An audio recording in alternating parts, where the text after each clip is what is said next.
வெள்ளியால் ஆனது, தங்கத்தால் ஆனது, மரகதத்தால் ஆனது, மாணிக்கத்தால் ஆனது, செங்குழம்பால் ஆனது. இப்படியாக அவனுடைய திருமேனி எல்லாமே பொலிவு பெறும் திருமேனி, தகதக என்று தகிக்கும் திருமேனி.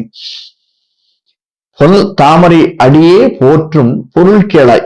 அதனுடைய பொருளை நீ கேட்பாயாக. உங்களுடைய தாமரையை, பகவானுடைய திருவடிகளை மங்களாசாசனம் செய்கிறாள் ஆண்டாள். மங்களாசாசனம் செய்கிறதன்படி அதனுடைய பயன் என்ன அப்படிங்கிறத நீ கேள் அப்படின்றார். பொற்றாமரை அடியே போற்றும் பொருள் கேளாய். பொற்றாமரை அடியே போற்றும் பொருள் கேளாய். இந்த கமாவை எங்க போடுறது சுவாமி? ரெண்டு இடத்துல எங்க போட்டாலும் அதனுடைய விஷயம் அதான் அர்த்த விசேஷம். தமிழினுடைய அழகு அதுதான். அதை பார்க்கலாம். பெற்ற மேய்த்து உண்ணும் குலத்தில், பெற்ற மேய்த்து, மேய்த்து அப்படின்னா அம்மா அப்படின்னா மாடுன்னு அர்த்தம். பெற்ற மேய்த்து, கன்றுகளோடு கூடிய பசுக்களை மேய்த்து உண்ணக்கூடிய, பெற்ற மேய்த்து உண்ணும் குலத்தில், இடையர் குலத்தில் பிறந்தவன் நீ. போன பாட்டோ அதுக்கு முதல் பாட்டோ தான் பாட்டேன்.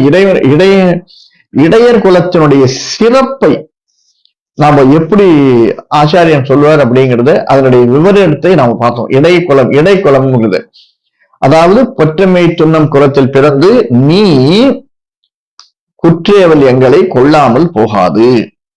அதாவது எங்களிடம் பணிவிடைகளை கொள்ளாமல் விட்டு விடுவது உனக்கு தகாது.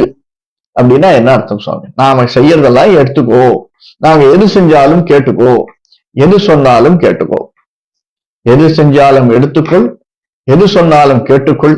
ஏன் தெரியுமா? எல்லாமே நீ கொடுத்தது. நீ எதை கொடுக்கிறாயோ அதைத்தான் நாங்களால திருப்பி கொடுக்க முடியும். உன் அறிவை அன்றி, உன்னுடைய கருணையை அன்றி, உன்னுடைய கடாட்சத்தை அன்றி வேற ஏதாவது எங்களால கொடுக்க முடியுமோ? ஒண்ணும் முடியாது.